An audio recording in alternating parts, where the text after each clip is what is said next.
Welcome to r/Amithedevil, where OP almost murders his entire family and then gets upset that his wife isn't more supportive of him.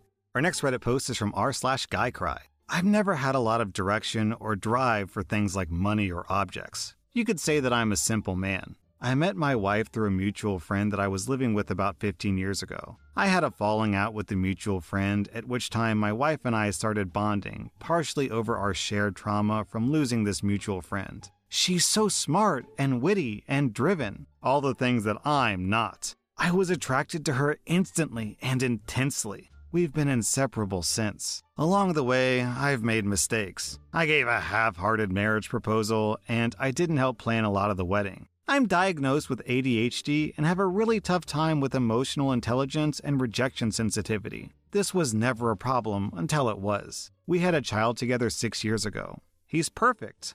My initial dad skills were not. She had postpartum, which I either didn't pick up on or wasn't related to me properly, but I'm not trying to relive past mistakes. She didn't feel supported, so she started creating distance from me. I was struggling as a husband and as a father with someone who was trying her hardest to continue to be a strong, independent woman while having me, half a man, and a young toddler. Lots of resentment built up. I may have taken a bit too much frustration out on my boy. This involved yelling, arm grabbing, and a lot of really, really rough bad times that have scarred me for life, and I'm sure they've affected him as well. When I asked for help from my wife, she said that she had to deal with it for many years when he was born, and now it's my turn. She thought by not stepping in, I would just figure it out. I just recently figured it out after almost 3 years of nights like that. About 9 months ago, we were having an argument while I was driving all 3 of us back home from somewhere, when I lost my cool and made a dangerous driving maneuver. I cannot defend my actions.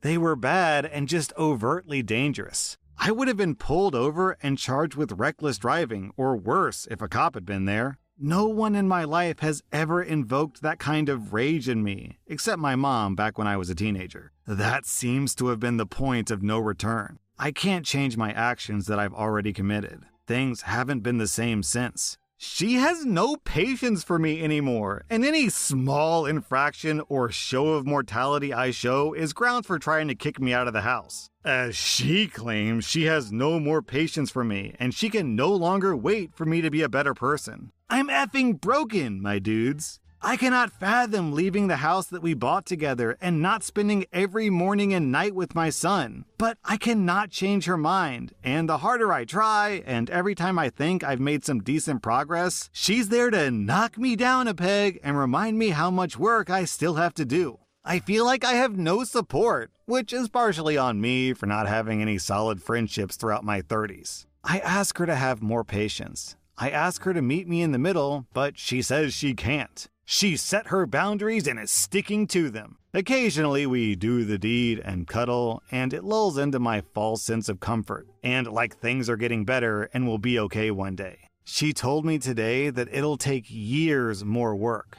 I don't think I can live like this for years upon years longer, but I also absolutely can't bear the idea of being away from my son. I'm incredibly torn up inside, and just have no idea where to go from here. I was in a men's support group since January, but I effing hate it, and I hate the other guys in the group. I don't know what you want, OP. Sympathy? Not from me. You nearly murdered your wife and son? And, what, boo-hoo? You want me to pat you on the back and say it'll all get better? I hope she dumps you. Whoopsies! Almost killed you all, my bad. Tee. Whoops. I'm a 31-year-old woman, and my 25-year-old boyfriend Googled, "Is my girlfriend a bully?" And I'm heartbroken. My boyfriend and I have very, very different styles of argument. I had a pretty traumatic childhood. My dad's dead and my mom doesn't like me. And I'm used to horrific arguments where people yell terrible things and everyone shrugs it off. My boyfriend, on the other hand, hasn't had much conflict in his life so far. He's also a fair bit younger than me. When we argue, I get very logical and rational, and honestly, I can be mean. But I don't get angry or shouty. Except when he talks all over me, which is always. I argue more like a lawyer in court than his girlfriend. But I do make sarcastic comments like, nice to see you doing that for such and such when you wouldn't for me. Or when he mentions how his parents divorced when he was two affected him. I can be like, oh, poor you, because my dad killed himself, and various other awful things happened. I know it's not a competition, but it drives me mad when he tries to excuse behavior at 25 with, I was bullied at school, or whatevs. I went on his Mac yesterday to change his background to something cute, which I've done a few times. I went to Google the picture I wanted, and his previous search came up. Is my girlfriend a bully? I was horrified. So I know that I shouldn't have, but I went into his search history to see when he Googled it, and he'd spent ages reading articles about abusive relationships and the signs of emotional abuse, even domestic abuse. I don't even shout! She writes with an exclamation mark. That's kind of funny. To top it off, a little while later he jacked it to adult content. Nice. Obviously, I'm really upset. Anyway, I confronted him immediately, and he said it wasn't about me. When we argue, he starts shaking immediately, and often our arguments end in him crying and saying everything is his fault. He has major self-hate issues, which he was getting therapy for, but stopped because of money. I've told him to start again. But anyway, he said that when we argue, he feels bullied, attacked, and in danger, and that his therapist said that he should look up abusive relationships to see why he reacts that way. He claims he doesn't think that I'm abusive, but when I first said, "You think I'm abusive?" he said, "You found my diary?" So he said it there, too. Frowny face. I feel like this might be a deal breaker for me. His reactions to my mean, but not at all abusive argument style makes me feel like a monster. And with my background, I'm just not sure that I can be with someone who has so little life experience that they think, oh, poor you, is abusive. But also, I'm feeling a bit of sunk cost fallacy creeping in. I don't massively want to start all over again. He's met my family, we live together. I was single for ages before we got together. Is this worth breaking up over? And if not, what should I do? Am I being unreasonable, or is he? I've booked us in for couples counseling in 2 weeks, but I'm going mad here. So OP just straight up admits that she's mean and kind of a bully, and then when her boyfriend is like, hey, you're mean and kind of a bully, what did you just call me? How dare you? Our next Reddit post is from r/support for waywords. Real quick in this story, OP uses the acronym BP, and I looked on the subreddit, I couldn't find what that stands for. I think BP stands for betrayed partner, as in it's a subreddit about cheaters, and so OP is talking about the spouse that OP cheated on, I think. This may seem so backwards, but I'm looking for anyone's insight.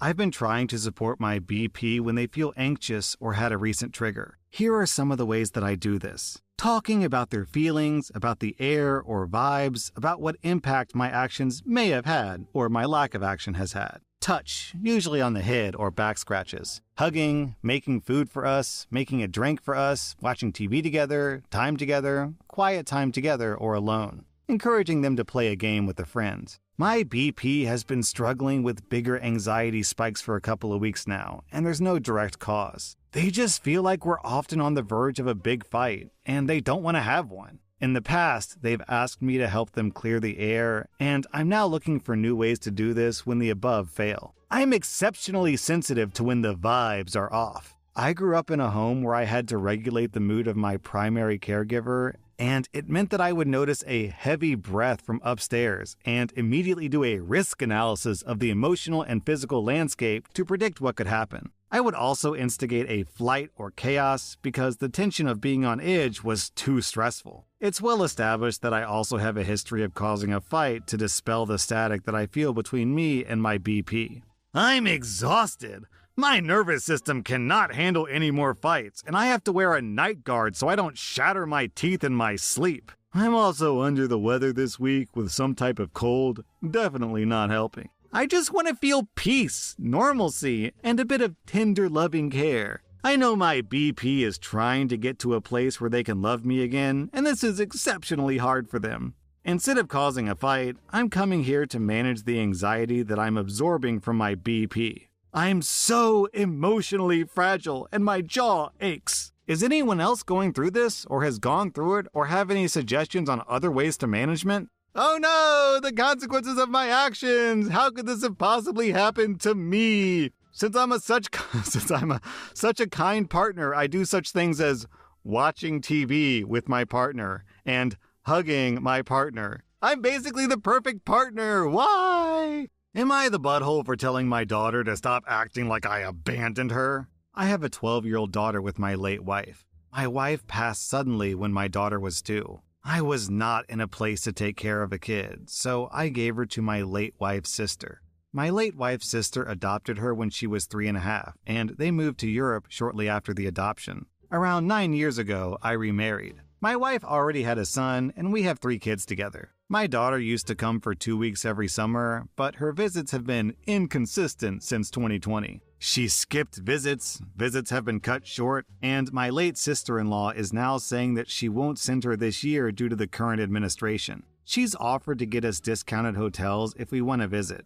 She manages a chain of hotels, but we would have to cover flights, food, and whatever the hotel would end up charging us. It's just not possible for a family of 6 in this economy. I was talking to my daughter recently, and I told her that we wouldn't be able to visit because it was too expensive. I suggested that she talk to her aunt about visiting and reminded her that she won't have an issue considering she's a citizen. My daughter got mad at me because her aunt won't change her mind. Then she told me to come without my family. I tried to explain that this would be a once-in-a-lifetime trip, and I can't justify going without my wife and kids.